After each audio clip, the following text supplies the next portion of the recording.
Adam has always believed his wife, Rachel, to be the perfect partner, the ideal choice after 15 years of marriage. But after a long, exhausting day at his printing business, everything changed when he returned home.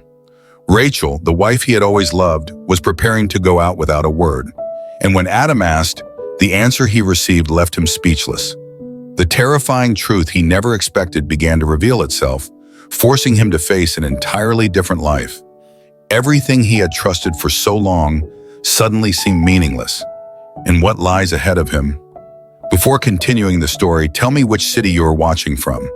I want to know how far this video has come. Don't forget to like and subscribe to the channel so I can send you exciting stories like this every day. Work was difficult on Friday. One of the factory's machines broke down. I spent the majority of the day collaborating with the technical team to troubleshoot a variety of hardware and software issues that fatigued the entire group. For the past 12 years, I've run a printing company. I began in the northern portion of Sydney, Australia. On this particular Friday evening, I drove into the garage and parked, reclining back in my seat for a while. I was tired and ready for the day to end. It was never easy to run a print shop that printed both commercial and one-of-a-kind products.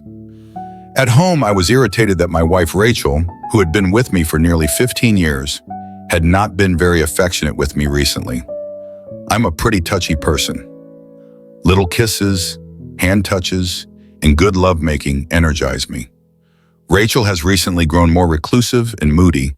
She enjoys spending precious time with me and receiving my attention. I try on a regular basis, but it's difficult when your wife pushes you away and you have a business to run. I would like to introduce myself. I'm Adam. I am 42 years old and Rachel and I have 2 daughters.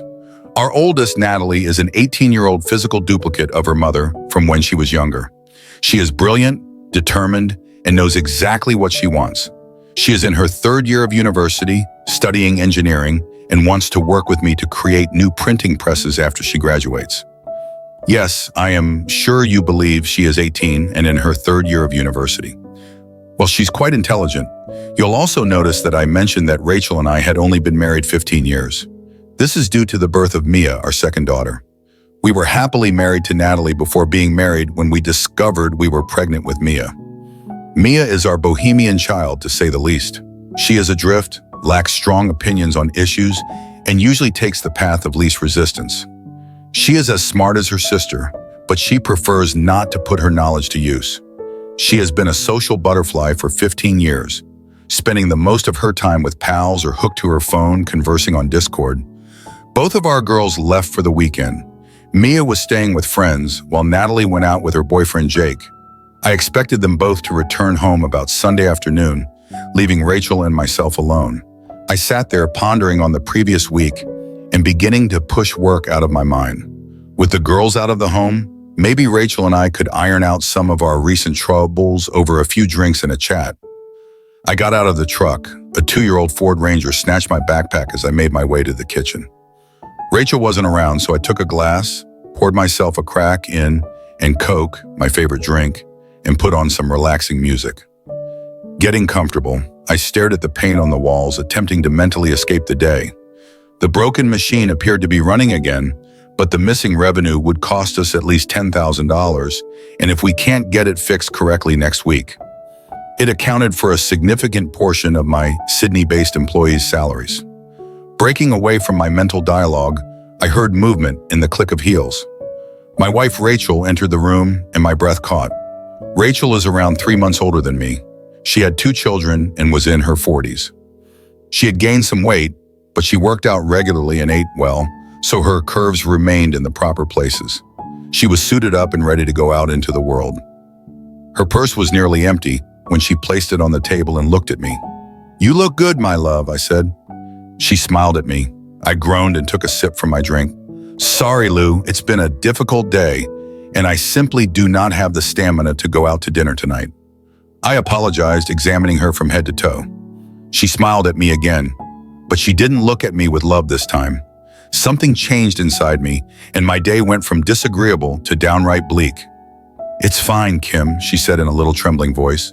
"I had not planned on bringing you with me." I gazed at her.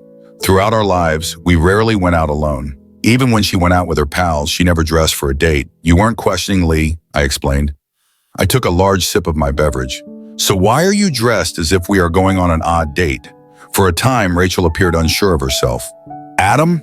She paused and lowered her glance at herself. Are you breaking up with me? I asked. Rachel was taken aback. Of course not, Kim. She reached out her hand, but I backed away and laughed angrily. Now you're going to tell me we had nothing to do with it? That you must do this on your own? You will convince me that you deserve this after raising 2 children and devoting yourself to our family? I raised an eyebrow at my fast, deflated wife. I looked at her large bag on the table. According to your bag, you did not intend to return home tonight. It's good to see how effortlessly you're departing our marriage after all these years. I don't care what it does to us. I threw those words at her. My speech took on an accusing, confrontational tone. Cam! She paused and glanced at me. I did not interrupt her this time. She groaned and replied quietly. We both work extremely hard, and I know you do it for us. But I'll only be seeing Daniel for a bit. Daniel was a good general counsel at your job. Daniel fell. Worth is married with 3 children under 10. Is that Daniel's Worth? I asked for a while. My wife said nothing, but the panic in her eyes revealed that I knew exactly who her lover was. This caught her by surprise. She exhaled again. Yes, Cam, that is Daniel. He's been so wonderful to me throughout the last few months since you have not been here. The nonsense exploded. What? Rachel expressed amazement at my quick reaction. You heard me, Rachel. I said, bullshit. You are rationalizing your way into an affair, sure. We work hard, but claiming I wasn't here is nonsense, and you know it. You are the one who is alienating yourself. I've been trying for months to spend time with you, but you've kept me away. At least I now understand why you can't F asterisks. Asterisk is with me. I sprang up hastily, scraping my chair across the floor. Adam, I'm not whining at you. She stuttered tonight. This weekend was supposed to be our first time, she explained, embarrassed. Right? So you'll be an even greater slut if you cheat on me for the entire weekend, rather than just one night. I stared at her before turning and heading into the kitchen for another drink. I was exhausted after work, but I needed another crack. So I was pouring a double when Rachel appeared in the kitchen doorway. She was outraged, and for the first time unafraid to express her emotions. Adam, the other, I am not and never have been a whore. However, unlike you and your first love, Lily, I have never been with another man in my entire life. Daniel assures me that I am not cheating on you because I am informing you what is going on. It is only cheating if I hide it. That's Lola. Dragging Lily into this is a cheap shot, and you know it. I nearly yelled at her, but she had the grace to look aside. And you are really misguided, lovely wife. It is cheating if I do not accept it, and I cannot accept you having another man in bed. I'm assuming your new man is having the same talk with his wife. She stammered again. I do not know. Now she was staring at her sneakers. I snorted, chugged a double crack and Coke, then turned to face Rachel. Her face was a stunning mask of emotion. He's probably lying about not being home and being tough to reach. I tried a different approach. Has he kissed you already? What? Ask Rachel. This is an easy question. Has Daniel found it worthwhile to kiss you yet? I highlight the question. She reddened. Yes? Doesn't that speak at all? I tried not to be angry. My wife has stopped paying attention to me, rejecting my attempts to get closer to her while engaging in increasingly physical interactions with another man. So I suppose that's it. We're finished, I muttered, stepped out onto the back patio and slammed the back door so fiercely that the entire house rocked. I sat down in a chair beside our table on the back veranda, ready for a long day's work. I wanted to come home and be with my wife, but she was telling me she was betraying me. It must have been approximately 5 minutes before Rachel appeared at the doorway. Rachel came out with a softer approach. Cam, I love you, but I must do this. I've just felt so stuck over the last year. Daniel's been quite understanding, so it won't take long. You will see. I continued to stare out into the yard, not looking at her. No, Rachel, you do not understand. It would have helped you if you had approached me. I was meant to be your best friend and companion, but you gave yourself to another guy, denying me the opportunity to be there for you.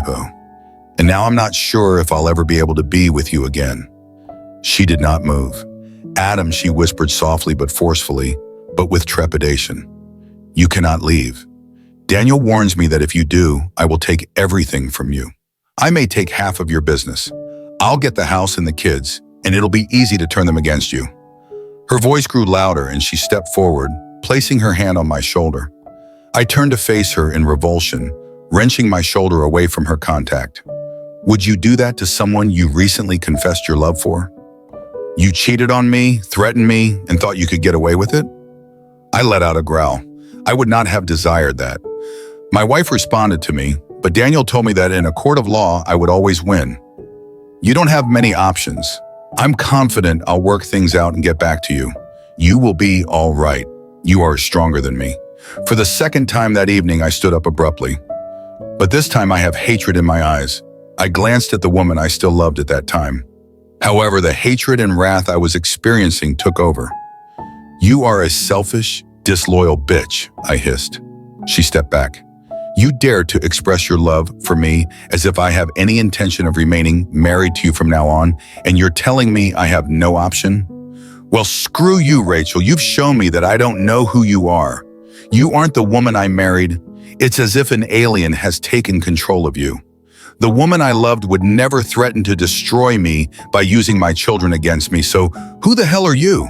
Cam, she stuttered. I let the fury dissipate as quickly as it had appeared. I took the sensible approach for a moment to see if I could reason with her. Rachel, if you truly love me, halt everything right now. I'm not sure if we can save our marriage based on what you just told me. You are intimate with another man. If you call it off right now and we go to counseling, I pledge to try to comprehend what you've been through. I'm going to try to forgive you for your betrayal. My betrayal, she whispered. I nodded. Counseling, she whispered again. Yes, Rachel, counseling. You may not realize it right now, but based on what you've just described, our marriage is in its latter stages. So call it off and start counseling straight away. I'll call Lily right away, and we can get her here tonight to help. Rachel had already tossed Lily at me. She was correct. Lily was my first love. However, it was not meant to be, as we ended ourselves in different areas and fell in love with other individuals. But Lily and her husband Matthew were extremely close friends with both of us. Until tonight. I never imagined Rachel could use Lily from my narrative against me in an argument. Lily was also a therapist, and Matthew had become one of my closest friends over time. We successfully complemented one another. Of course, it helped that we shared a same perspective on everything. It also helped that we raised our children together. Jake, Lily, and Matthew, son, and Natalie were as close as thieves since birth. They had been dating as a pair since 5th grade. I am confident that if they had been allowed a few more years, their connection would have grown even stronger with excellent parenting. No, Cam, I don't want Lily at the heart of this, she declared forcefully. She exhaled. Look, Cam, I understand how angry you feel. You may believe I don't understand, but I do. I tried to correct her, but she raised her hand. Let me finish. You may believe I do not love you, but I do. You're correct that those threats were inappropriate. I should not have done them. However, this does not make them any less accurate. I gazed at the woman standing in front of me, wondering if the alien spawn that had infected her brain was proliferating. I will make you a bargain. Adam, I know I wounded you, but I'm going with Daniel this weekend. I'll go to counseling when Daniel and I finish. It may take some time, but if you believe counseling is vital to you, we will go there. When Daniel and I grow tired of one another, how about the girls, I asked. What about them? Asked Lewis. How do we tell them we are splitting up? I spoke indifferently. Adam, we do not. She abruptly stopped talking and said, We're not breaking up. I've already told you that Daniel and I will eventually part ways. I will be back. The girls will not be affected in any manner. I'm talking rubbish again. I gazed at her. What about me? Are you having fun with Daniel? What about me? Where is the affection for me? What? What do you mean? Rachel paused again. Rachel, I'm an affectionate guy and you've withdrawn from me. You haven't kissed me for 2 weeks. I do not feel any affection right now, Rachel. So what should I do?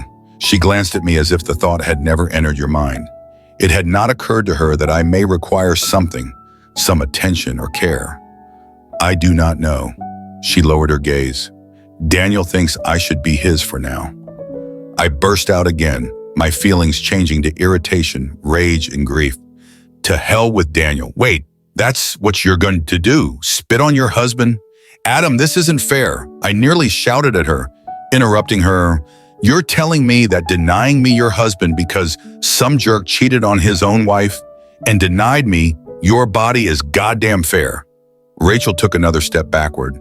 I grabbed up my glass, drained its contents, and threw it against the concrete wall. Our BBQ was leaned on and it shattered, taking my soul with it. I sank back into the chair, my shoulders dropped, and I felt hot, tears streaming down my cheeks. We didn't say anything for a few more minutes until a loud automobile horn blared from the side of our driveway. I noticed Rachel's uncertainty for the first time. I turned away to face the table, feeling like an empty husk. Just leave, I whispered. I'm not sure if she heard me, but when I turned around, my wife had left. I believe I remained seated for roughly 30 minutes. The argument with Rachel had hurt me more than I thought, but I was jolted awake by the phone in my pocket. My daughter Natalie called. She had forgotten her weekend clothing bag and wanted to let me know she was on her way home with Jake to pick it up. Sorry, Dad, Mom's phone went to voicemail twice, so I decided to call you. She was excited to tell me about Jake's boarding house, where she was going to spend the weekend. I snorted, attempting to maintain my cool. It's all right, honey. Your mother is not at home right now, but I will make sure your suitcase is packed so you and Daniel can leave. She did not respond right away. Daddy, I sighed. Yes, honey. I tried to sound regular. She was not buying it. Who is Daniel? Natalie questioned me with a peculiar tone in her voice. I apologize. I intended Jake. I apologize, Natalie. I intended Jake. I couldn't believe I'd made such a mistake attempting to retreat, but Natalie was a clever girl and I was caught. What's happening? She hesitated when I did not say anything. Normal. Dad, you are bothering me, she said. Nothing, Natalie. I am just having a lousy day. First I had issues at work, then your mother and I had a fight. So I am just emotional. I responded. I didn't want to lie and I didn't want to give my 18-year-old daughter the complete story. Dad, stop skirting the truth. You're attempting to confuse me. What did Mom do? Her tone sounded accusatory. I attempted to brush her off. It does not matter, honey. I will be all right. You have taken me off surprise. I'll have your bag ready for you. Please do not let our troubles ruin your weekend. I love you, Natalie. I hurriedly hung up, feeling like a weirdo and attempting to hide the facts from my kid. I entered the home, splashed water on my face, and retrieved Natalie's bag from her room, placing it just in front of the garage door where she knew I would put it so she could take it and go. This was not the first time one of my daughters had forgotten something. I grabbed the broom and started cleaning up the glass fragments when Natalie screamed from the back door right at me. Are you okay, Daddy? She asked. She stared at me over her brows, concerned. Rachel had looked at me many times when she was concerned about me, but not this evening when she told me of her plans to have fun with another man. I shrugged, attempting to shake her off, and returned to sweeping the glass on the floor.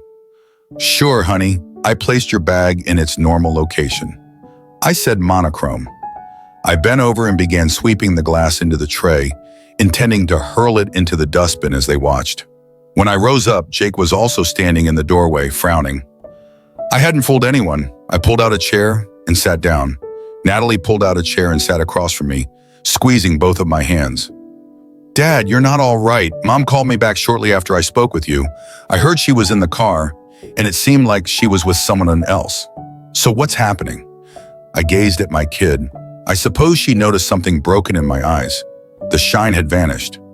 That damn bitch, my daughter practically shouted as she handed Jake back.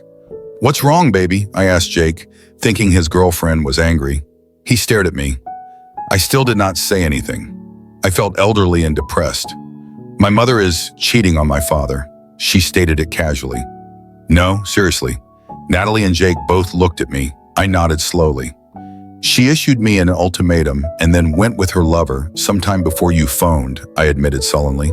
They stayed with me for the remainder of the evening. Lily and Matthew eventually showed up.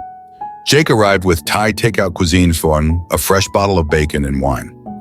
I gently told the four of us about Rachel's betrayal and ultimatum, and everyone was shocked. "Dad," Natalie asked, "doesn't Mom remember your prenuptial agreement?" Rachel and I got married. I was launching a printing business. My parents handed me a six-figure cash to assist with the initial funding. Their lawyers drafted a prenuptial agreement with various terms in it. Specifically, if one of the spouses cheated, he or she would only receive the clothing. The offended party would inherit 15% of the marital property, including the house, automobiles, and children. Throughout any separation or divorce, Rachel kept the business out of her eyes. I shake my head. "I don't believe your mother did not think at all, honey. Remember? She said it wasn't cheating to tell me about it." Natalie snorted. "Cheating, Daddy, cannot be excused whether she informed you or not. It appears she has been emotionally cheating on you for several months. Mia and I had observed for weeks that there was something amiss between you two. We simply couldn't figure out what it was." I nodded, and then it struck me. My God, Mia, I need to talk to her. I need to let her know that everything will be fine. Natalie grabbed my hand again. "Dad, please do not lie. It is not going to be okay. Mom murdered something in you today, and I'm not sure if I can forgive her." I said, "She's still your mom." My tone was primarily whiny. "Whether she's your mother or not, she had no excuse to do what she did to you." She stated it harshly before gently squeezing my palm again. "Mia and I are going to be fine. I will talk to her in the morning." She also realized something was awry. We ate, and I ended up eating 3 servings of wonderful Thai food despite my mood. However, after eating and talking with Natalie, Jake, Lily, and Matthew, I felt much better. "Everyone, do you mind if I talk with Adam for a while?" I asked Lily later in the evening when the conversation had shifted away from Rachel and I felt a bit put off. The other 3 regarded this as a signal to go inside. Lily sat in the chair across from me that Natalie had left behind. She noticed the expression on my face and looked over her shoulder toward the rear door where the other 3 had gone. Then she smiled back at me. Lily added, "You have an amazing daughter, Adam." I nodded and returned my attention to Lily. Lily was a gorgeous woman with red hair. Like I stated, she was my first love. We dated for a few years in high school before going to different universities. She then fell in love with Matthew, and shortly after that, I met Rachel, whom I adored until tonight. Lily and I were close, despite or because of our history, but nobody of us had ever considered betraying our spouse. The fact that our children were dating increased our family's bond. Natalie and Jake were aware that Lily and I had dated briefly when we were younger. Please comment number 1 so that I can know that you like the video and subscribe to our channel. Your support is a great inspiration and encouragement for us. Thank you very much. Neither of us concealed it. We also knew that since they were both 18, Natalie and Jake were sleeping together, but we realized how much they cared about each other and didn't stand in their way. Natalie admitted to Rachel and me that they first slept together on Jake's 18th birthday. It was her birthday present for him. Lily patted my leg with her foot, pulling me back into the present moment. "How are you?" "Cam, do not lie to me. I know you almost as well as anyone else." I shake my head. "I'm not Lily. I knew it was difficult for us, but this," I make a gesture to the air. Then more calmly, "I still love Lily, but I loathe what she did to me and to us. I detest it. I want to scream. I want to cry. I want to hurt her and her guy. But I still love her." I screamed out in agony. Lily nodded. "Now, in psychiatrist mode, how will you handle it, Cam?" she asked. I glanced at her for a time. "Lily, cut the bullshit," I smirked regretfully. "It does not work for me. Besides, I've known you for too long," she grinned back, snapping me out of my reverie. But how can I respond? At the very least, a breakup and more likely a divorce. With all of the stipulations of the prenuptial agreement upheld, I begged her to stay. I told her we could seek counseling. But in response, she threatened to steal everything from me and turn my girls against me. Lily nodded. "Cam, you're correct, and I believe you understand that I cannot be your counselor in this subject. I am too close to both of you, so tomorrow we'll try to locate someone to chat to. But Matthew and I will be there for you throughout this. You know Matthew and I think the world of you. I'm sure Jake and Matthew are trying to persuade your daughter not to destroy her mother right now. I don't think we've seen Natalie this upset since Candy Taylor invited Jake to the junior high dance." She laughed. I laughed quietly back. "You're correct. Thank you, Lily. I am sorry about it. You do not deserve to be in the middle of this. She pulled away from me. Do not worry, Cam. We are here for you, trust me. If you were the one who dumped Rachel, we'd do the same for her and gossip about your demise. I slumped back in my chair. Lily, I wouldn't. Lily smiled at me. Relax, Cam. I know you would not. That's why I wasn't shy about discussing it. You and Matthew are two of the most devoted individuals I've ever known. And if you looked alike, I would assume you were brothers. Matthew was fairly short, just over 5 feet tall. However, he was stocky, muscular, with blonde hair and blue eyes. My employment requires me to have a mop of brown hair. I'm tall and trim, but not on Matthew's level. I believe that is why I fell in love with him. His personality made me think of you. She murmured it longingly, lost in recollections for a while. We both laughed. It was an old conversation that had become less awkward with time. Proving that today, Lily and I shared a strong friendship. We talked for an hour about my sentiments, which were largely anguish and betrayal, mixed with wrath and an inexplicable sense of numbness. But Lily understood. We came into the house and discovered Robbie and Natalie cuddling together on the couch. Matthew was sitting on one of the other chaise lounges, watching a movie. Hello, everyone, I greeted. Natalie was right beside me and hugged me. Are you okay, Daddy? She inquired worriedly. I looked at Lily, who smiled. No, honey, I am not okay, but I'm really glad you're all here. It would be far worse if you weren't, I responded. She hugged me. Dad, Robbie and I are planning to stay here tonight. We don't want you to be alone. But Natalie, how about your weekend? I asked. Robbie brushed off my concerns. Adam, he said, I can tell you right now that there's no place Natalie and I would rather be right now. We can do the weekend at any time. I already received the credit for the baby while you were speaking with your mother, so we can reschedule it soon. But Natalie was right. In light of what happened, I think you need us here. I didn't argue, and we parted ways that evening. Lily and Matthew said goodbye, promising to bring breakfast in the morning. I said goodnight to Natalie and Robbie, then showered and read in bed for a while to take my mind off things. We'll bring you coffee in the morning, Daddy. I know I won't get a good night's sleep tonight, so I can only guess how you're going to do, she told me. I smiled sadly, thanked her, gave her another hug and kissed her forehead, then retired to my room. I took a shower, finally changed into my work clothes, went back to my bedroom and sighed. There were reminders of Rachel everywhere in the room. Even on the bed were things she hadn't put away going into the weekend without me. I threw them on the floor or in the closet, intending to stuff them into boxes with the rest of her things tomorrow. I was lying in bed on my iPad, reading one of the latest books in the Spellmonger series, a fantasy series I'd enjoyed following over the years. When my phone rang for a moment, I thought it was Rachel, but it was Matthew letting me know they were home and thinking of me. I thanked him by putting the thumbs up emoji. He replied that they would see us tomorrow around 9 a.m. I was about to put my phone down when a sudden thought hit me. I opened the Find My Phone app and sent a ping to Rachel's phone. It sent a request for a location a couple hours away in the Blue Mountains, and I sighed. I took a screenshot to prove that she was running after me, and that got me thinking about our security system. We had one of those Swan security systems that recorded audio and video with cameras placed throughout the house, leading to a hard drive in a closet. We had 8 cameras dotted around the house. The ones in the backyard were set up to email Rachel and I if they detected movement. However, all of the cameras kept a constant recording until the hard drive filled up, at which point the cameras began overwriting the previous content.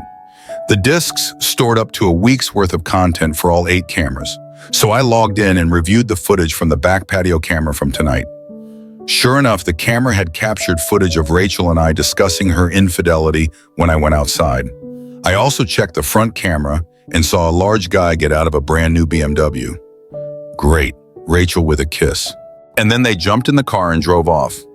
I now had an ironclad confession and a video of her leaving me to sleep with Daniel Worth, as well as a ping from her phone proving she wasn't in my location. I pulled out my laptop, logged into Swan Security, exported the videos into an email, along with instructions on how to start the divorce process. While I was agonizing over the wording for the lawyer and just attaching the videos to the email, the phone rang. It was Rachel. She must have still been awake with her lover having heard the Find My Phone signal. I switched the handset to voicemail. A moment later, I received a voicemail notification. I listened to it. Adam? Daniel, and I heard my phone. Beep. We're telling you now, don't do anything stupid. Sooner or later, we'll be done. We'll talk and then you can do things. My way. If you do otherwise, then I tell you, Daniel will destroy you, and I will take everything from you. I heard Rachel's words. Daniel's giggling could be heard in the background. Yes, your little toady. Trust me, it's not forever. But if you ever blab to anyone, I will take a personal interest in taking you apart, piece by piece, until you lose everything. Your wife, your kids, your business. And let's not forget any respect you ever thought you'd have. When Rachel and I are done, she'll come back to you, just play ball, and everything will be fine. As they hung up the voicemail, I heard them both laugh. For a moment, I was stunned. I'd heard a lot of rudeness over the years, but this guy's disrespect and outright arrogance shifted the focus in me, and I decided it was time to destroy them. Not myself. I redrafted the letter indicating that not only did I want to serve Rachel at her work with divorce papers as soon as possible, but I also wanted to file a lawsuit against Daniel. Fellworth. A quick Google search revealed that Australia doesn't have an attachment, alienation law, but I wanted my lawyer to do something. I wanted them to hurt. I also wanted Rachel and Daniel to be sued for loss of income within my own business, for either encouraging the affair or being unaware of the wrongdoing that was causing me mental anguish, causing my own business to suffer. I knew that these claims were unlikely to be pursued. However, simply suing all parties in addition to divorce and enforcement of the prenuptial agreement would be a huge blow to the couple's arrogance. So as I hit the submit button, I realized that I didn't have Daniel's wife's information yet, but if I did, I would contact her and let her know what a cheating asshole her husband was. I'd like to say that after sending the letter, I slept soundly knowing I was taking action against the cheaters. But that would be a lie. I tossed and turned until the wee hours of the morning and even heard Natalie and Jake get up before I closed my eyes. I listened. It sounded like Jake was heading to his car to get the promised coffee. I put on my pants and shirt and headed for the kitchen. When I entered the room, Natalie saw me and hugged me tightly, asking if I had slept. I shake my head. Me neither, she replied. I tried, but I just couldn't. I just don't understand how Mom could do that to you, she complained. I mean to us, not just you. We talked about her university studies for a while longer, trying not to broach the subject until Jake returned with 3 very welcome large cups of coffee. I sipped the glorious drink. I've always loved cappuccinos. The chocolate on top only enhanced the flavor of the coffee, dancing on my taste buds. Simultaneously, Natalie and I sighed. Jake laughed. You're both exactly the same. He turned serious. So you haven't been sleeping either, have you? No, I was actually very busy texting with the company lawyer when I got a voicemail from Luis after I made a Find My Phone request. I spent the next 10 minutes explaining how I had put together a packet of documents to start divorce proceedings with Daniel in their place of work. After playing the voicemail, Luis and Danielle had left me. I could see Natalie trying to hold back tears as she listened to the message. That woman is not my mother, she said quietly, wiping her eyes with a coffee napkin. My mother would never be cold enough to insult my father or allow another man to humiliate her husband like that. Jake and I were in complete agreement. It was about 10 o'clock in the morning when we started wondering where Lily and Matthew were. They told us they would bring breakfast around 9, so we started to worry an hour later. Jake tried calling first his mom, then his dad when he couldn't get through. I tried that too. I called Mom's house, the cafe where we always went for breakfast, and the owner, Josie, an elderly lady in her 60s, whom we all knew by now, confirmed that Lily and Matthew had picked up breakfast around 8:30 on their way to my place. As I hung up the phone, I was overcome with intense anxiety. I was packing my keys to go looking for them. When Jake's phone rang, he picked it up, and within a minute, he was lying on the floor with a pale face. I took the phone from him. Hello, this is Adam Other. I'm the father of Jake's girlfriend. Who am I speaking to, said I. Mr. Other, this is Police Constable Colin Sharp. I want to tell Robert the sad news. His parents have been involved in a major accident. I inhaled sharply, looking at Jake lying on the ground, almost comatose. Natalie wrapped her arms around him, looking at me desperately. I asked a question. Are Lily and Matthew all right, Constable? There was a pause. Mr. Other, I take it that Robert can't talk right now. I replied that he was Mr. Other. Can you get Robert to give me verbal consent to speak to you on this matter? I managed to get Jake to say yes. The officer paused, catching his breath. Around 8:45 this morning, the getting car collided with an out-of-control B-double semi-trailer that had failed its brakes as a result of the accident. Their car was practically destroyed. I am very sorry to hear that Mrs. Giddings is currently in surgery. Unfortunately, Mr. Giddings did not survive. I think I turned just as pale as Jake as I sank to the ground. Matthew was dead and Lily was in surgery. I cleared my throat. Which hospital? I asked hoarsely. Natalie started talking about the hospital in a panic. I could see she was on the verge of tears too, realizing something serious had happened. I swallowed hard. Now was not the time to lose my temper. They are both in the Royal North Shore Hospital. May I assume that you and Robert will be there soon? She asked. A note of sadness could be heard in her voice. She acted professional, but I could sense that the stranger was having a hard time. Yes, I mumbled, getting detailed information on where to go and what to say when we arrived. 5 minutes later, the three of us were out the door. Within half an hour, we were already outside the trauma unit of the hospital. The nurses were doing their best to reassure us. Questions about how Lily was doing were Matthew's body, was whether Lily would survive, what was wrong with the other driver, were asked constantly. Constable Sharp came in and introduced herself. We talked for the next 20 minutes. Jake again allowed me to act as his representative, and she told me the whole story. As Lily and Matthew were driving, an out-of-control, fully loaded truck had crashed into their car, leaving it in shreds. Matthew took most of the impact on the driver's side, his side of the car almost merging with the passenger side. He died on the way to the hospital from multiple injuries, including a fractured skull and multiple puncture wounds to his torso and upper body. There were other injuries, but I won't recount them here as they are too graphic. Accidents like this are horrific. Lily was also in critical condition. She also had a small skull fracture, multiple lacerations, and 2 broken legs. However, the most serious problem for Lily was the loss of her left arm, as well as part of her left forearm. The surgical team worked diligently to stitch up the wound, as well as repair several other puncture wounds. Lily also suffered severe blood loss due to the inability to stop the blood flow. But fortunately, if there is such a thing in accidents like this, her mangled arm was above her head when she was pulled out by emergency crews. So thankfully, she didn't bleed out. The rest of the day passed in conversations and phone calls. I have to hand it to Jake. After the initial attack of shock, he sat with me all day while we waited for news about Lily and started calling people. First, we called his grandparents, then Matthew's brother in Brisbane. Then we called Lily's brother when the most people arrived. Natalie and I had to help Jake with the paperwork for his father's death. Natalie called Mia, and within an hour she was at the hospital, hugging Jake and crying with Natalie. After a while, she looked up at us. "Where's Mom?" she asked innocently. Natalie and I looked at each other. "She's not coming?" Natalie said bitterly. Mia looked at Natalie, then at me. "I take it this is Daniel's doing." My youngest daughter asked grimly to say that Natalie and I were shocked that day when everything that could go wrong went wrong was an understatement. "Mia, are you telling me you know something about your mom and Daniel?" I asked gently. Mia nodded her head solemnly. Fresh tears began to roll down her face. "A couple of weeks ago, I saw Mom bring in some new underwear, and I asked her if she bought it for you." "Dad," I watched her shoulders slump.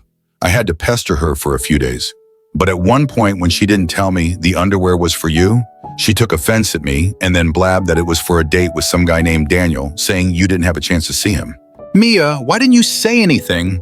There was an accusatory note in Natalie's tone. "I do not know." She looked at Natalie. "We were talking about Mom and Dad living apart lately. I didn't know what to do, and I stayed as far away from home as possible.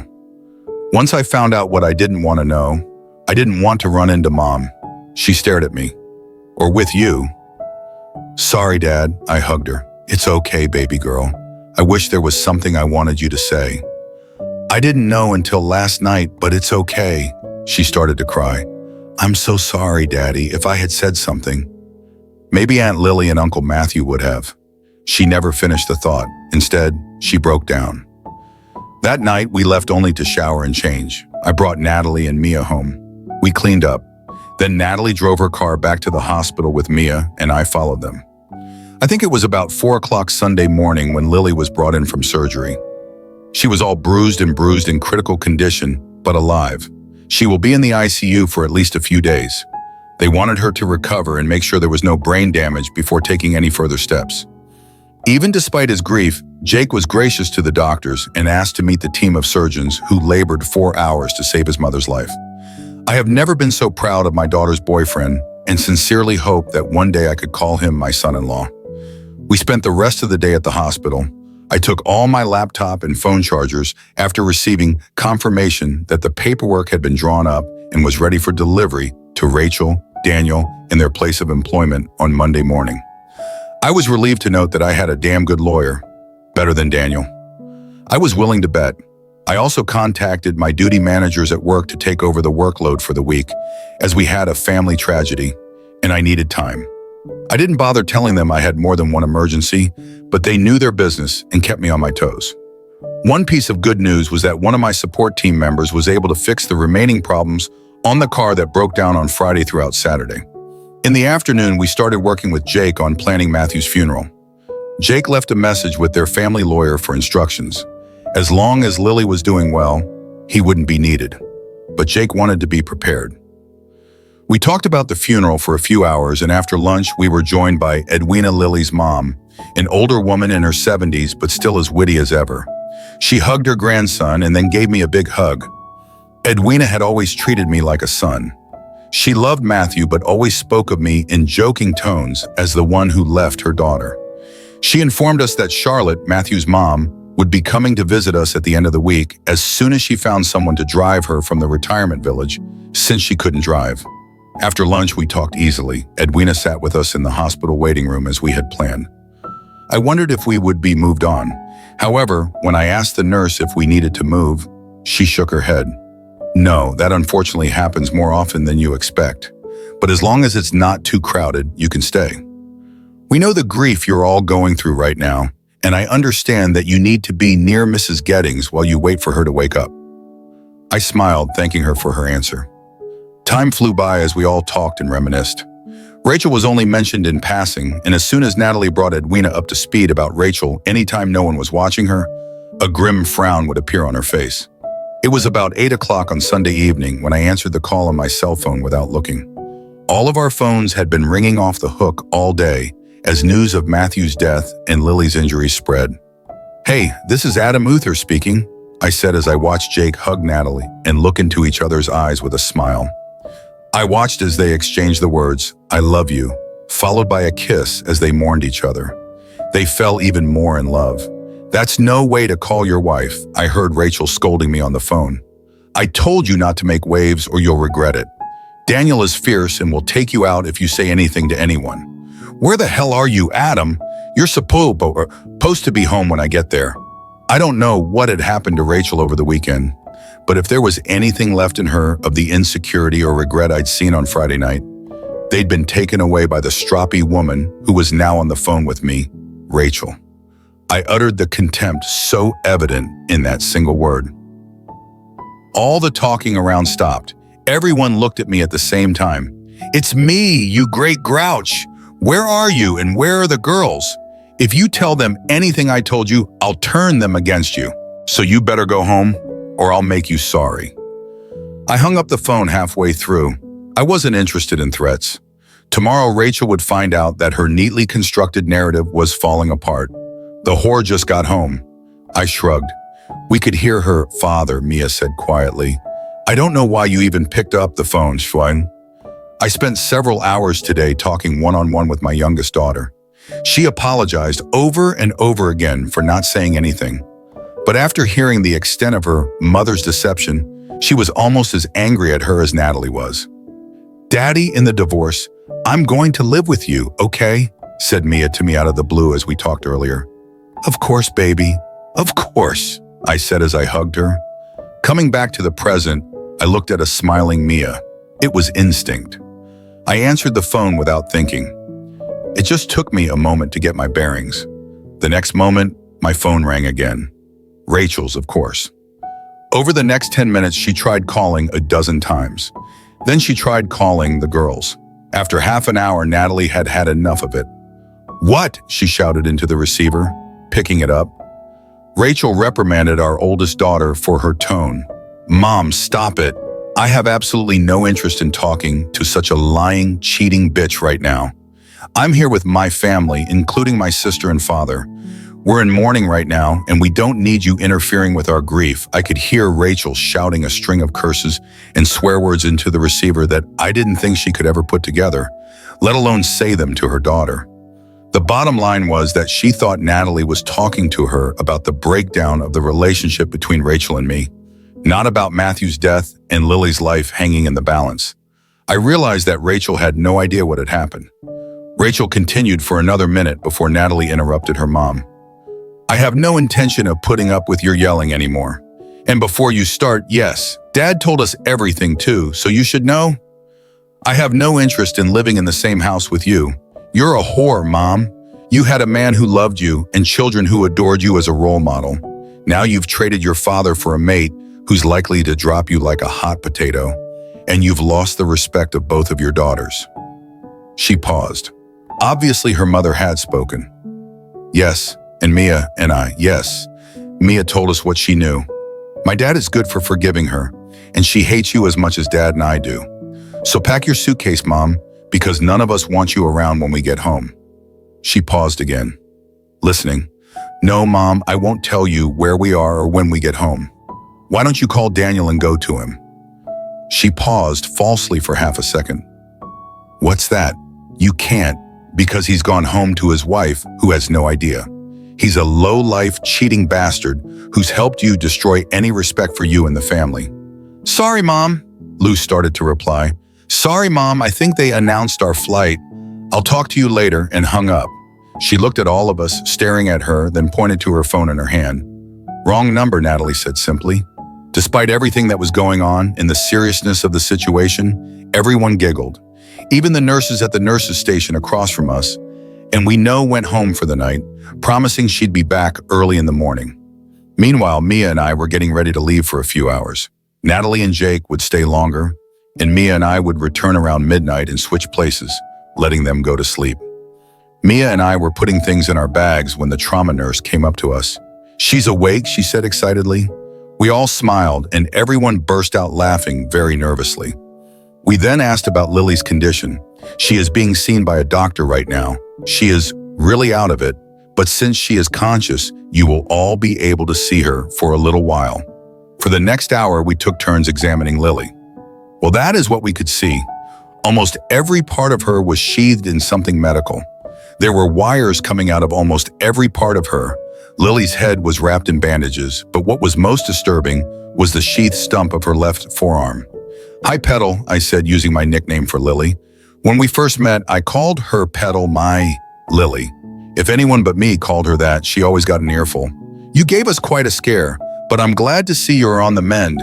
She couldn't speak yet because of the breathing tube in her throat. Of course, she was still under the influence of the potent medication, but there was a question lingering in her eyes that I didn't want to answer. I shook my head and she understood. A single tear rolled out of her left eye and quickly soaked into the bandage. I couldn't touch her and so on for the rest of my visit. I sat with her and talked quietly about how proud I was of her, that she was my family, and we would all get better together. When I left the room, the nurse handed me tissue. I had been crying, but I didn't even know it. I thanked her and went back down the hall. A half hour later, Mia and I hugged Natalie and Jake and headed home. Mia and I were tired to the bone. We managed to sleep for about 3 hours before we headed back to the hospital to give Natalie and Jake a break. Although now that Lily was awake, we were all somewhat relieved. Please pause for 2 seconds. Please don't forget to like this video and subscribe to the channel. Your support is a great inspiration and encouragement for us. Thank you very much. We smiled as we drove, talking about the dream and how glad we were that Lily was awake. But then we both frowned as we pulled into our driveway. There was a strange BMW X5 parked in our driveway. "Shit," we muttered at the same time. I saw that the front lights were on and drove past, making a U-turn and pulling over to the curb in front of our house. We saw the curtains move, but the door didn't open. "Should we go in or just leave?" Mia asked. "Asked Mia," I shrugged inside. We should go in. Sorry, sweetie, but I don't think it would be safe for me to drive too long today without a break or caffeine, so I suggest we go in. You'll go to your room, close the door, and try to ignore what I'm sure will be an unpleasant conversation. Are you sure, Dad, that I can stay with you? I smiled. Mia hated confrontation. That was one of the reasons she hadn't said anything to me. But the fact that she was willing to confront her mother with me spoke volumes about how much my 15-year-old daughter was upset with her mother. I pulled out my phone and pressed record. Mia looked at me doing the same thing with her phone. We both got out of the car and walked down the walkway to the front door. It was unlocked and we walked right in. A lovely guy named Daniel fell. Ruth came out at us 2 seconds after we stepped over the threshold. Ah, there he is, the little cuckold, back to apologize. And you're going to play ball before I ruin your damn life, he said coldly, with the arrogance of a man who got what he wanted, despite no objections. Mia walked into the room, causing Daniel to flinch. Rachel hesitated for a moment, her lover handing us a suit for verbal discrimination with the minor in the room. If you don't mind, Daddy, I'm too tired for this. I'm going to go to bed and make sure you're up by 11:30 so we can get back. She walked past a stunned Daniel and Rachel, uttering only asshole and whore to them and saying nothing else. As soon as the door closed behind Mia, they pounced on me again. Rachel told you not to say anything to your daughter. You bastard, said Daniel, lunging at me with steam. I picked up the phone. I'm informing you that I'm recording this conversation. It has been recorded since we walked through the door and will be recorded until you leave, I said, looking at the two cheaters. Rachel looked at me and turned pale. Daniel turned a little pale to look at the phone in my hand and then shrugged. Whatever. Cuckoo. He smiled. Daniel was an imposing man. He was taller than me and broader in the shoulders than I was. However, most of his body was fat, not muscle. In addition, he was balding and jowls appeared on his chin. I'd say he was in his late 40s, probably early 50s. Honestly, I couldn't understand why Rachel would want to date a man like him. I ignored Daniel for a moment, looking directly at my wife. Rachel, I asked you not to show up here when I get home tonight, and you insult me even more by bringing your lover here. Adam, she began, but was interrupted by Daniel. He took 2 steps forward, standing in front of me. Listen up, you bastard. We both told you how it was going to be and asked you not to say anything. Now I'm going to make your life a living hell. He spoke loudly. Mr. Fell, Worth, aren't you? I said, calmly to his face. You are not welcome here. I'm going to have to ask you to watch your expressions as my young daughter is in the other room. So he yelled, she won't tell anyone and neither will you. With those words, he snatched the phone out of my hands and threw it to the floor, stomping on it before we could do anything. Then he smiled easily and started yelling at me. You're just some provincial printer whose wife is so sick of him. He smiled menacingly at me as I looked at my broken phone on the floor. Rachel decided to join him. I had no idea what he had done to her, but she was no longer my wife, which she went on to say. Adam, it's true, Daniel is 10 times better than you, but now that you've told the girls, it's going to be really hard on you.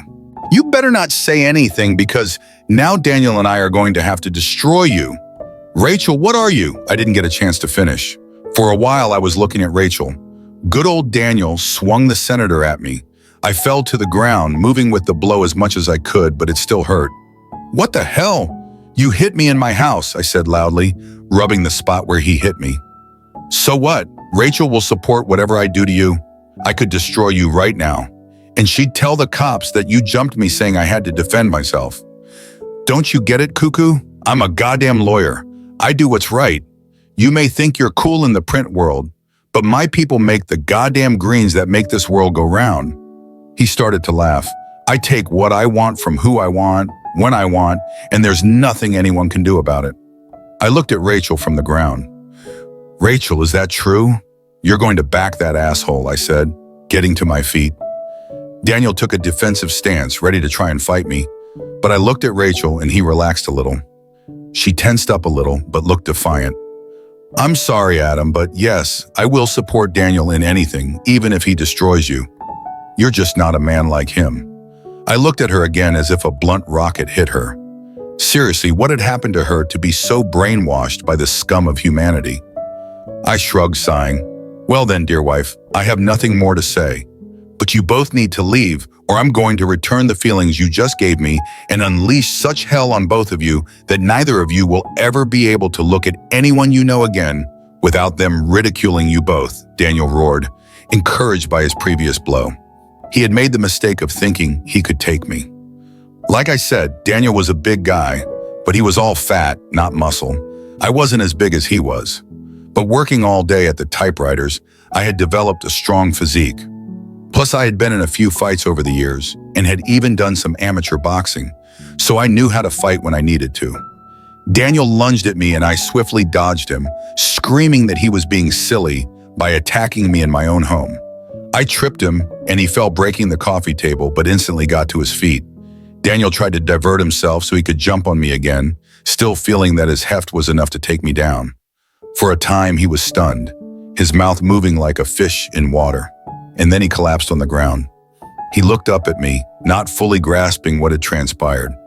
I grabbed Daniel's ear and began to speak softly into his clamped ear, looking at Rachel, my eyes burning with hatred. Listen, you bastard. You abducted my wife and came into my house believing I was going to be somebody I'm not. And now you're lying on the floor in anguish. You're about to be arrested. You have no idea what you've done and how I'm going to wreck your worthless existence. You think you're a huge man, and I simply made you a unique. I let him fall to the ground, releasing go of his ear. What did you do? Yelled Lucia as Daniel fell. Then she ran around me to him. Adam, what the heck did you do to Daniel? I shrugged, looking at the woman I would have given my life for a few months ago. And today I wouldn't have peed on her. Never mind, Rachel. Today you in that unit didn't even inquire about me before you both jumped on me. You didn't ask Mia how she was feeling or where we all were. You just went along with that asshole and his goal. She peered at me carefully, kneeling over her fallen boyfriend. After a few moments of silence, I filled the dead air. You don't want to ask, so let me tell you. Because you took off for the week. And with the fat bastard. Our daughter and her boyfriend came to spend time with me since she is not stupid and could tell something was wrong even when I attempted to deny it. Lily and Matthew soon joined us. Adam, you did not. She whined. No, I did not. Natalie and Jake did it. They're smart, savvy, and can read between the lines, I responded. Anyway, unlike you, they came to their senses and wanted to be near me, and then went home, offering to bring brunch on Saturday morning while we figure out what to do with you and Loverboy. I looked down at the groaning Daniel on the floor. Anyway, I said, straining the word, knowing that the difficult part was about to begin. My voice trailed off. Lily and Matthew were on their way here with breakfast from their mother when they were hit by an out-of-control vehicle. Matthew perished, and Lily is currently struggling for her life in the hospital. It was all over the news. So if you hadn't been sick and bothered to watch the news or ask, you would have discovered that one of our pals had died and another may not live. I let it settle in for a while, but Rachel had the audacity to growl at me. It is not my fault, Adam. We told you not to say anything. They would still be alive if you hadn't said anything. It is your fault, not mine, that they have died. No, it is not, Mom. It is your fault. Our daughter spoke while standing at the doorway. She stared at me. The police and ambulance are on the way. She stared at her mother again. I have no idea who you are, but you aren't my mama, and it is your fault. Uncle Matthew has died, not Daddy. If you hadn't cheated on Daddy, this would never have occurred. Her gaze dropped to her hands. This is also my fault. Perhaps if I had said something to Daddy, he would have stopped it. Mia began to respond. No, Daddy, I know I should have said something, but the blame is on her feet, pointing to her mother. She returned to her room and Rachel and I simply stared at each other. We could immediately hear the emergency sirens, but no one responded. When 2 police cars approached, mayhem erupted. Rachel attempted to explain that I had attacked Daniel, who was whimpering on the ground. When asked if it was her husband, she stammered and said yes, but I had already beaten Daniel. I shared my side of the tale. An ambulance arrived and Daniel, who was quite sick, was brought out on a stretcher. The ambulance left and I believe the cops were about to arrest me since I was the one who attacked someone. My wife was swearing that it was entirely my fault. When Mia returned to the room, I apologized, Mr. Officer. She spoke to the man who was questioning us, but I have a video that confirms everything my father stated, including the fact that this man threatened to kill my father and that my mother would lie to keep him safe from my father. She held out a USB drive to the officer. "What? So Daniel destroyed your phone?" asked Rachel, unaware that the police officers were still in the room listening. "Mom, Dad had a premonition that something would happen. So when I went to my room, I positioned my phone at the base of the door to capture everything." She stared at the officer. "I'm sorry, but given what I've heard, I can't say I feel secure around my mother. Please don't make me stay with her." But she stated she would support this man regardless of what he did to Daddy. "I'm terrified since I heard him punch my father at least one before." Mia came over to me and hugged me while glancing at her mom. After then, nothing mattered. Mia, a minor, had evidence and testified against Rachel. My wife was detained and transported to the gatehouse for the night. When Rachel was taken out, she looked at me but said nothing. After everything that had happened, we had no time to sleep. So, as exhausted as I was, we showered and changed clothes. Then I drank some coffee and drove back to the hospital. When we entered Lily's room, Natalie and Jake were sitting in chairs, leaning against each other. Natalie gasped when she saw my face. "What happened, Dad?" As she noticed a bruise appear on my face where I had been hit, we spent the next few minutes detailing her mother's and Daniel's visit. I then said that I punched him in the balls to show him I wasn't a cuckold. Lily let out a muffled grunt, and her awakening eyes looked at me with sadness. I stammered, "Lily, I apologize, Petal. If I had known you were awake, I would have blanched, recognizing I had played a role in Matthew's death in front of her. Of course, she knew when I revealed it before, but I could have been more tactful." Her right hand moved slightly, as did the rest of her body. It was covered in bandages. At least one of her fingers was broken, but as she tried to lift her hand, I was right there by her side, trying to grip it without hurting her any further. "Are you all right, Lily? Can I get you something?" "Do you need a nurse?" I inquired, and then added blink once to say yes and twice to say no. "No."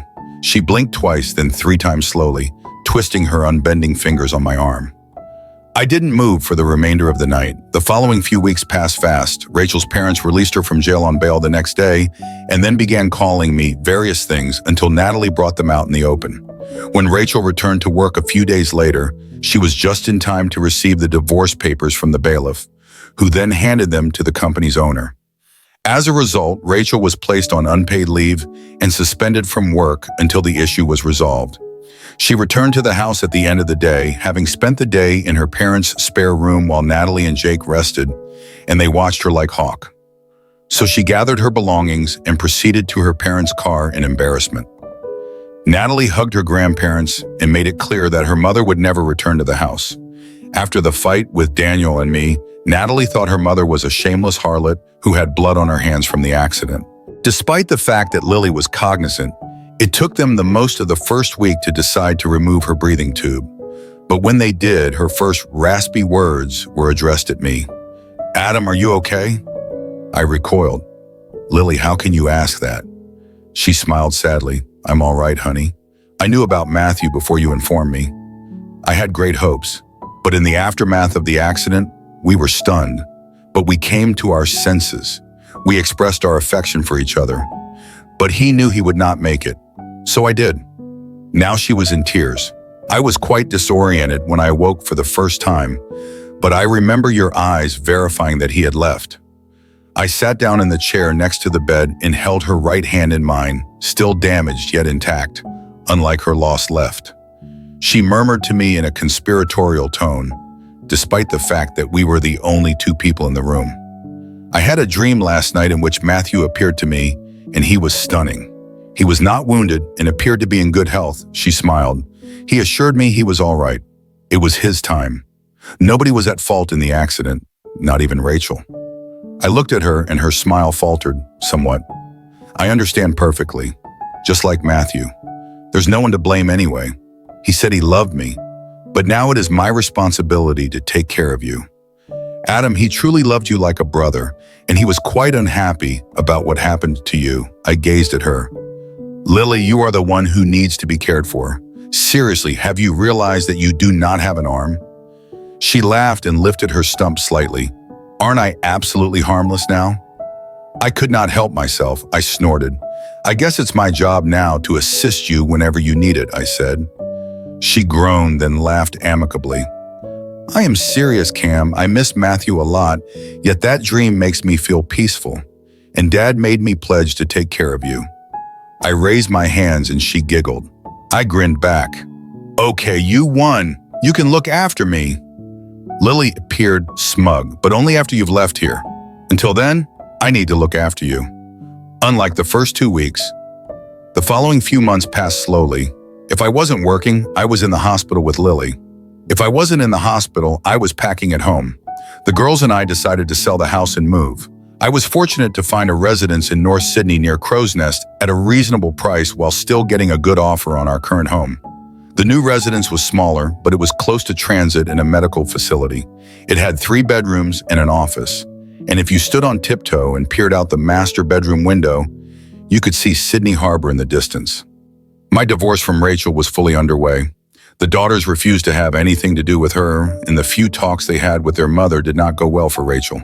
Mia, the malleable daughter, had turned tough as nails and frowned at any mention of her mother. Natalie had effectively moved in with Jake in the last month, which I didn't mind, despite Rachel calling me a brainless cuckold and a miserable lover dozens of times.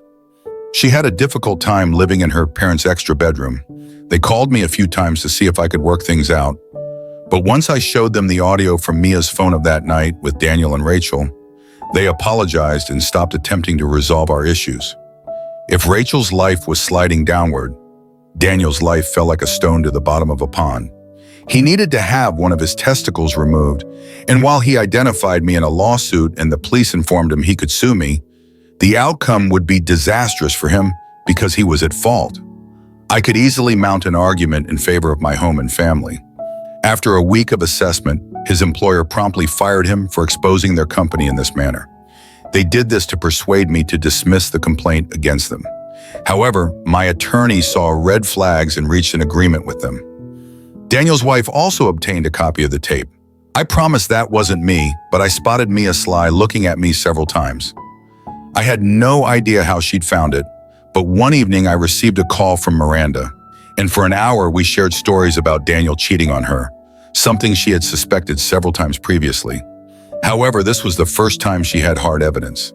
It turned out that the majority of the fallen Worth's money had been placed in a trust by Miranda's grandparents. Daniel had graduated from law school years ago, thanks to that trust, and he was not included in the family trust. Miranda said he would not receive anything. They also had children, one of whom wanted to a lawyer. When Miranda learned of his father's travels, he suspected this would not be the case. Daniel was now staying in a cheap hotel, sleeping on a credit card that was about to expire. He had been unable to locate a new employment, and I genuinely wish that remained the case. Lily was doing better every day, and a month after the accident, she was permitted to leave the hospital with a nurse for a few hours, allowing us to finally say goodbye to Matthew. It was bizarre. We were all sad, but Lily, more than anybody else, smiled a lot and laughed with others as they shared their stories. When she sobbed, she always helped the other person feel better. In terms of injuries, Lily's legs remained in a cast. She was still wrapped in multiple bandages, including her head, and her left forearm was securely bound above her left eyebrow on her forehead with a crimson scar stretching across the bridge of her nose and right cheek. If it did not heal and fade as advised, the doctor claimed it may be rectified with plastic surgery later. At the burial, I made certain that I was the one pushing Lily's wheelchair while she received visitors. Her caretaker smiled at me and never moved more than a few steps away, but she deferred to me to assist Lily. A month after the funeral, I was sitting in Lily's hospital room doing bills and paperwork when I felt her gaze upon me. I set aside the bill I was working on and felt the hair on the back of my neck. "Stand up. What's the matter, Petal? Do you need anything?" I inquired, turning to face her. When I turned to look at her, I was surprised. Lily was looking at me with tears running down her cheeks. "Adam, She attempted to respond immediately. I was on her side, arms wrapped around her. I held her while she sobbed and looked at the monitors, which showed only a slightly higher heart rate. She was fine. It was emotional. The psychiatrist at the hospital suggested it may happen as soon as she awoke. She was concerned about others, not herself. She knows everything is going to be okay. I'm here. I got you. You will never have to walk alone. You are aware of this, I remarked, soothing her. She cried even harder and nodded, clutching my hand with her good arm, which was now free of bandages. I understand, Adam. I just miss him, you see. She looked at me pleadingly. I miss him. I miss him, Lily. Believe me, I miss him. Matthew was my best friend. I miss him. Rachel did what she did. If it hadn't been for you and Matthew, she would have held me tighter. Will things become better? She inquired in a moment of agony and weakness. I do not know, I responded quietly. I want to believe that it will. Matthew is gone, but you are still here, and we have children. That must signify something. She remained silent for a moment. Then I felt her. Relax. Thank you, Adam. I don't know whether I could have gotten through without you. Do you realize that as you become older, you become wiser? She giggled softly, uncomfortably. I stroked her hair, running my fingers through her thick, curly mane of red hair before leaning over and kissing the top of her head. You are welcome, Lily. Without Matthew and Rachel in my life, I've realized I need a best friend. Are you interested in this job? I inquired, still clutching myself to her. Lily performed unexpectedly. She reached up and kissed me. I kissed her back, my heart racing with emotions I never expected to feel for Lily again. Romantic love. Then I realized what I was doing and backed away. Lily, I apologize. You are my best friend, more than that, my oldest friend, and I am madly in love with you. But I do not know. Hell, we are still mourning Matthew. She sighed and snuggled close to me, and I hugged her without hesitation as we sat in her hospital bed. I understand, Cam. I understand what you're saying, yet I feel something. It never left high school, she claimed. That night I had a difficult sleep. I must have tossed and turned for hours before falling into what I quickly understood was a dream. I'd never seen a bar like this before. It was a vast bar, and it appeared that traveling from end to end would take a long time. There were tables everywhere, and people were sitting around drinking and playing darts or pool. The issue was that everyone was losing focus. I knew they were present. I even said hi to a couple individuals as I passed past. I even received a greeting from the blurry outlines of individuals. I noticed they were smiling at me, but no matter how I stared, they remained out of focus. It was a wonderful dream. I was going to walk to the bar when I noticed someone blurry. He was sitting alone at the table. When I approached, he turned and rose to meet me. Matthew, I exclaimed, running over to hug him, but just before I did, I slid toward him and came to a stop. He laughed. I'm pleased to see you. Cam, it's fine. You can hug me. We hugged. Then I drew him against me and looked at him. He looked as fantastic as he had the night before the accident. He noticed me looking him over and laughed again. You look fantastic, buddy, I said.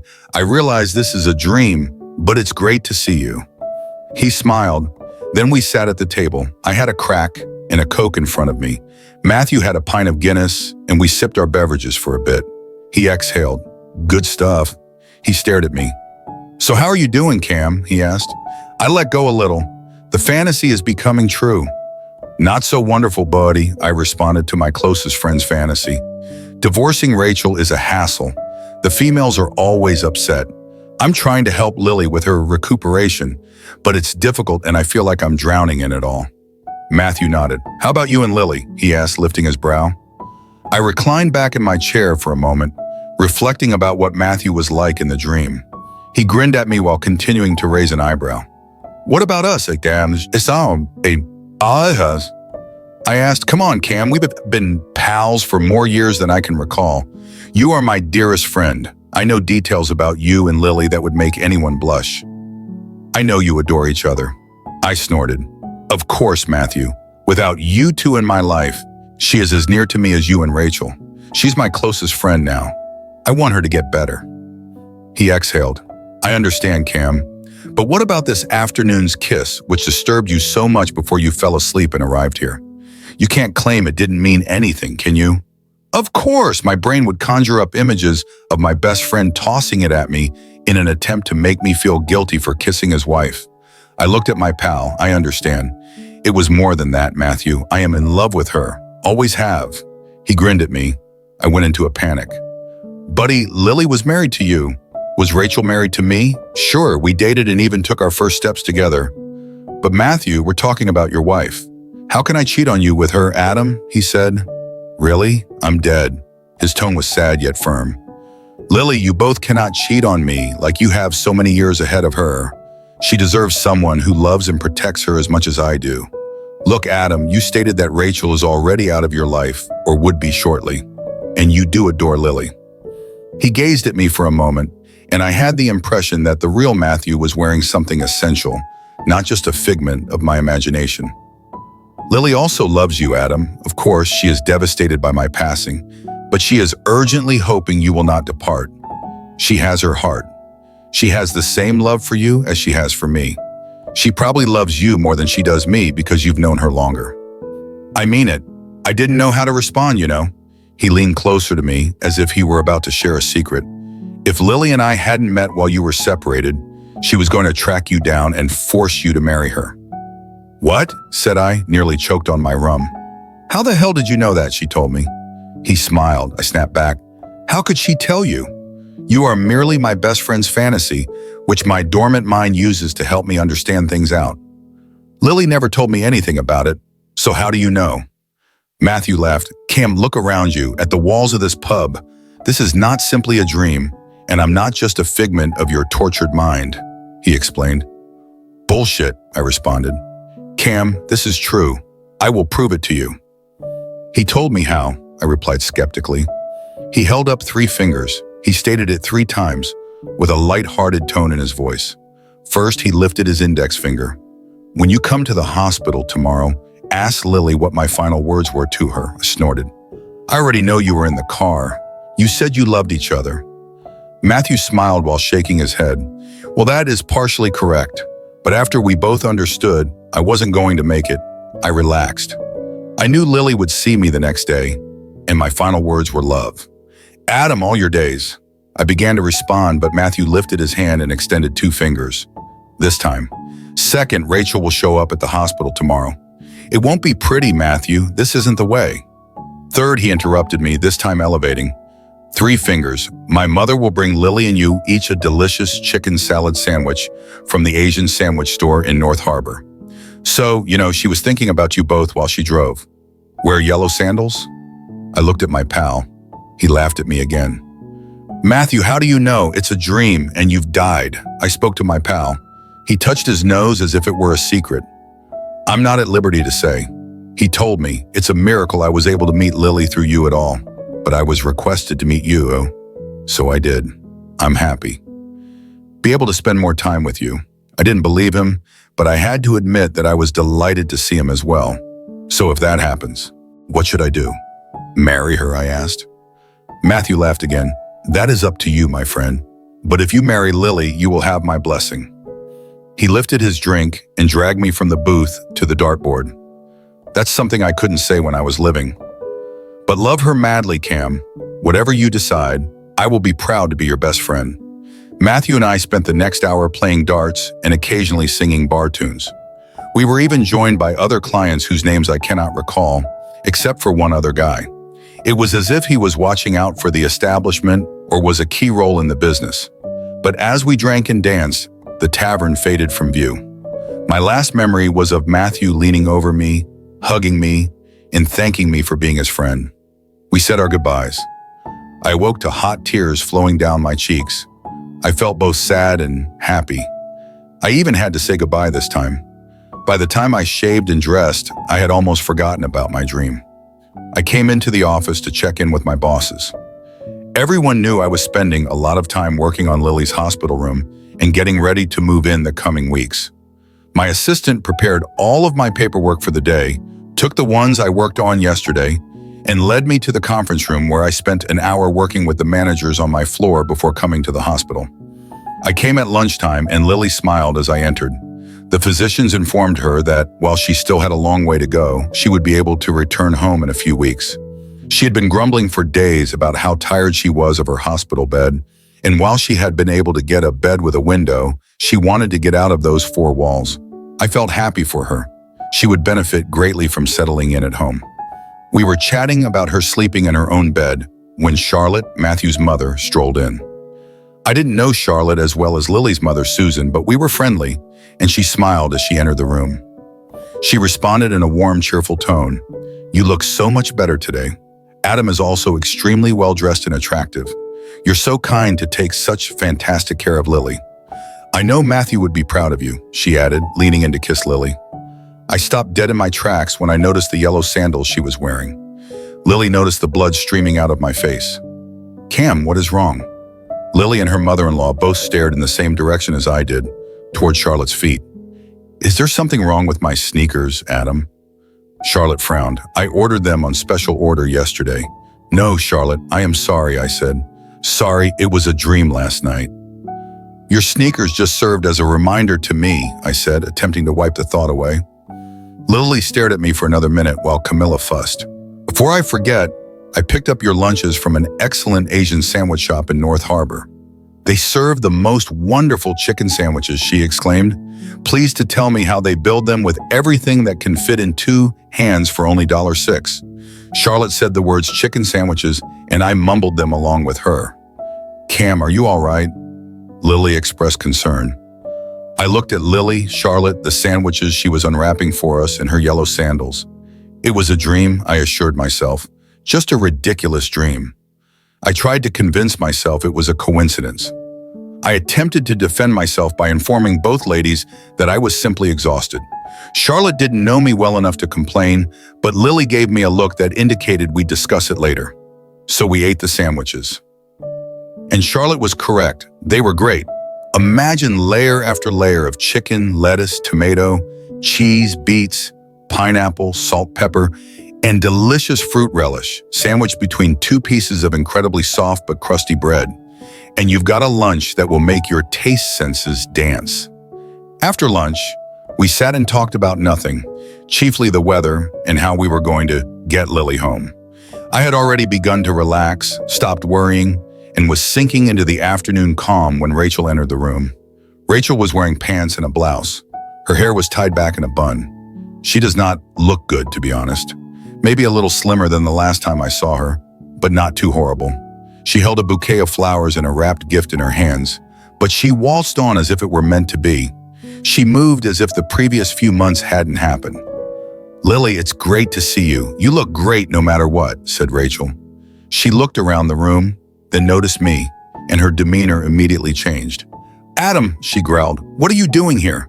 It is your fault. Lily is here and Matthew has died. You had no right to be here. As soon as I divorce you, I'll make certain Lily is taken care of, and she won't have to see your ugly face again. I rose to my feet. Storm clouds were gathering. Leave, said a thin voice. Everyone turned to see Lily crying on the bed, turning away from everyone and towards the window. Lily, it's okay. I will get Adam out of here, Rachel said. No, he is staying. So you're leaving? She spoke as tears streamed down her cheeks. I took a step toward Rachel. Rachel, you should leave, I replied sternly. For once, listen to me. You need to leave. Rachel jumped up from her seat. She threw the gift to the floor. A distinct crackling sound was heard. The flowers were thrown at the wall. I took 2 steps, standing between Rachel and Lily, lying on the bed with Camilla, standing stunned in the background. Rachel launched into a rant. What the hell, Adam? What the hell were you saying to her? She knows it was your fault that Matthew died, doesn't she? Why on earth would she think I had anything to do with her accident or you?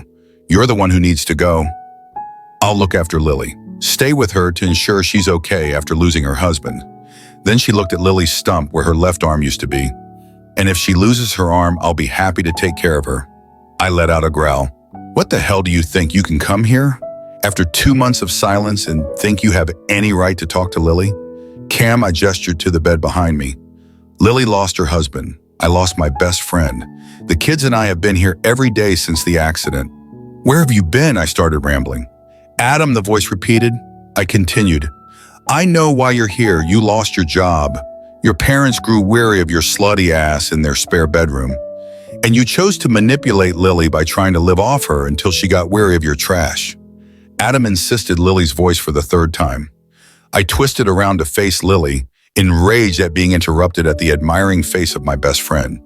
And suddenly, my fury slipped away. I'm sorry, I murmured. It's okay, Lily said. She tilted her head and stared straight at Rachel. Rachel, you need to leave with the way you've been treating Adam, not to mention the minor tantrum you just threw.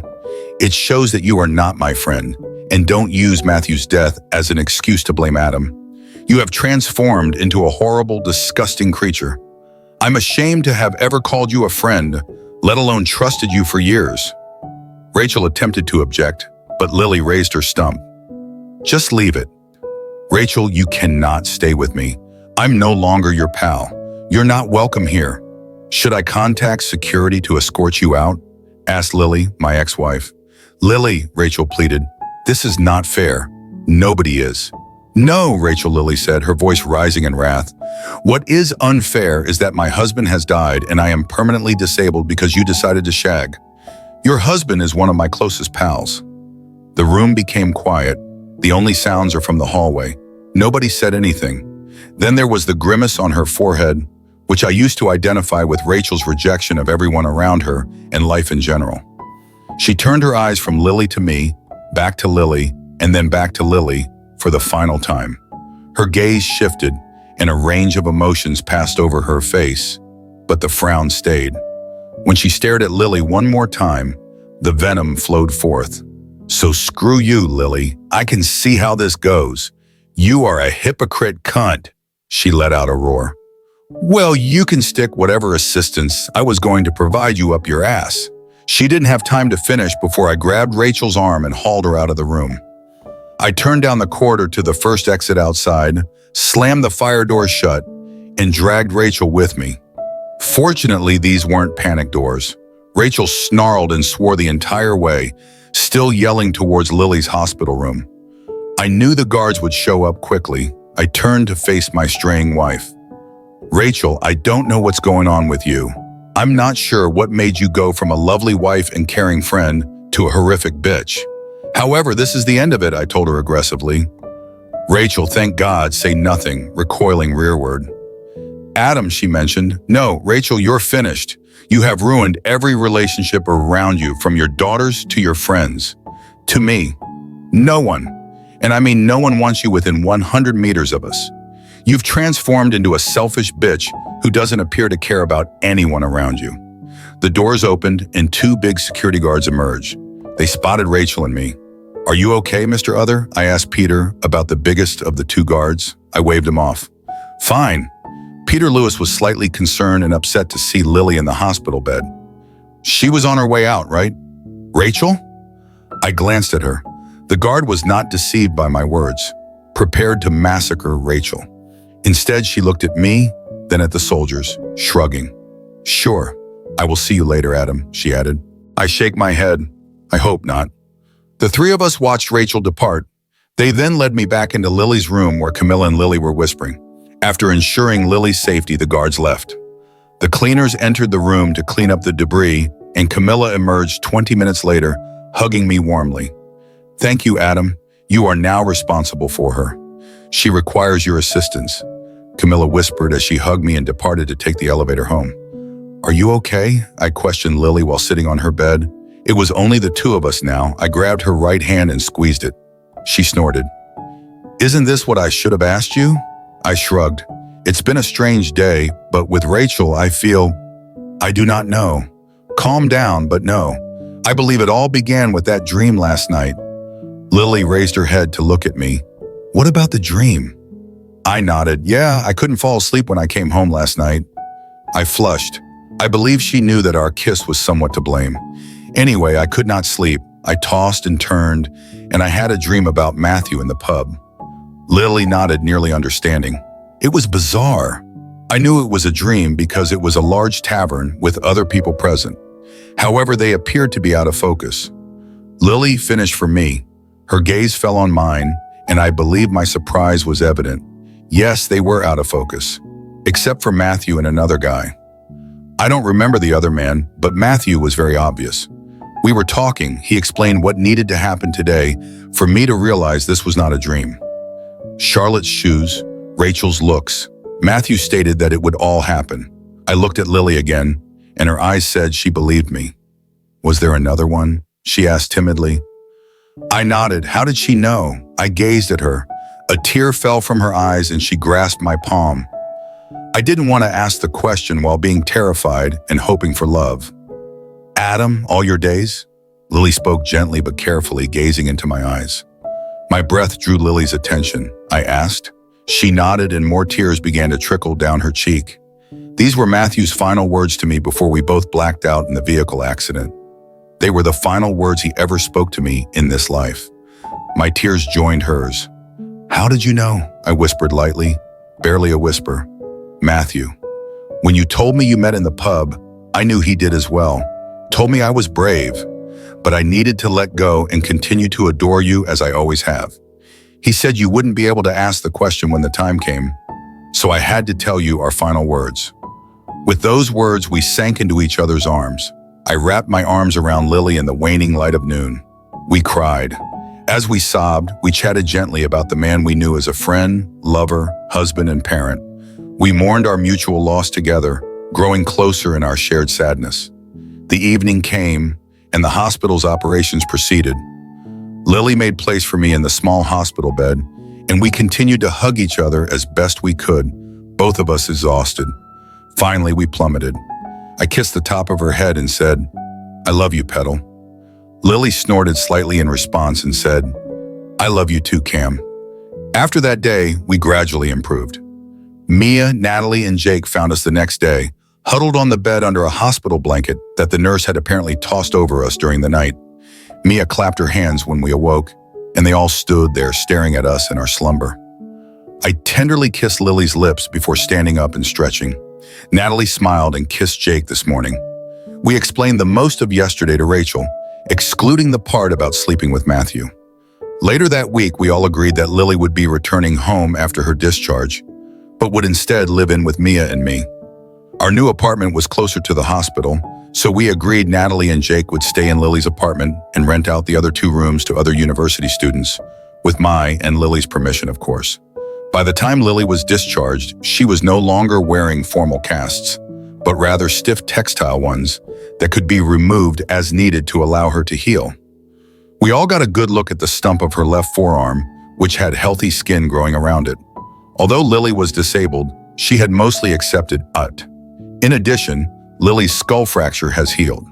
Fortunately, there were no complications other than a little concussion, which was treated at the hospital. Her homecoming was one of the happiest days she had in years. But after witnessing our relationship bloom and hearing our tale, the physicians advised Lily that she might resume a fulfilling relationship after she returned home, albeit with care for the first few months.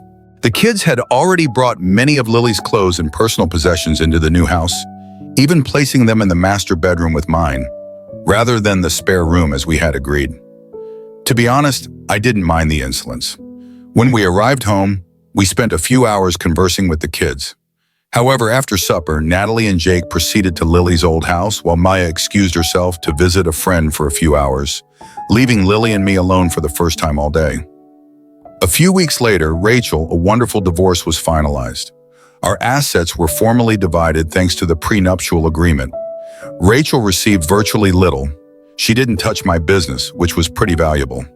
The sale of our original house was left to me, and even though I wasn't meant to, I wrote her a check for $40,000, which was little less than half of our total savings. Why did I do this when the prenuptial agreement obliged me to give her half that amount? Well, there were 2 reasons. First and foremost, Rachel's actions had ended any relationship with us. I intended to give her enough money to leave her parents' house and start her own life. I heard she had been offered a job in Wollongong, so we wouldn't have to see her anymore. I hoped that giving her this money would encourage her to move. Besides, it added 0 to the amount I gave her, so I wasn't out of money. Speaking about Daniel, it appeared like he was in problems when he couldn't find work. He began selling drugs to a dealer and within a week sold them to an undercover cop. So he's currently doing a 2-year sentence for narcotics peddling. To me, it could not have happened to a better man. 6 months later, Lily and I married. She looked stunning in her wedding gown with a bouquet on her belly. She was self-conscious about her appearance and experienced a couple spells of despair. But with the kids and me by her side, it didn't last very long. Lily also switched occupations, but after earning a degree in psychology, she began counseling others who had lost limbs, including herself. 2 years after we married, the government honored Mom on Australia Day for her efforts to assist individuals with disabilities in need. In her speech, she thanked her family and friends before inviting me on a stage, identifying me as the primary reason for her success because I helped her get back on her feet following her injury. It was a tough period. Lily and I conducted several media interviews. We also appeared on a few of morning shows to discuss the physical and mental obstacles faced by people with impairments. My wife was wonderful despite her disability, never allowing anybody to see her worry or cry. Yet when she was down, she knew I was there to assist her get back up. Lily and I's love grew stronger with each passing day, and even when we disagreed, we always forgave each other and never went to bed furious. After the prize, we hadn't seen Rachel in nearly 3 years. It was Natalie and Jake's wedding. They had graduated with honors in their respective disciplines, had solid jobs, and wished to start a family while they were young. Natalie did not want to invite her mother in 3 years. They'd spoken twice, and both times they were a little wordy and hostile, but I encouraged her to invite Rachel for the simple reason that she had given birth to Natalie and should be able to enjoy it. In the end, Natalie consented, but requested that Rachel be seated at one of the tables with the usual guests rather than the relatives. I shrugged. I didn't care where my ex-wife sat as long as she wasn't next to me or Lily.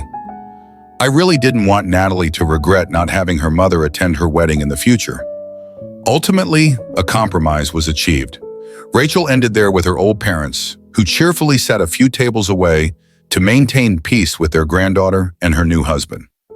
As is often the case with ex-wives at weddings, I ended up at the bar in order to crack in and a Coke.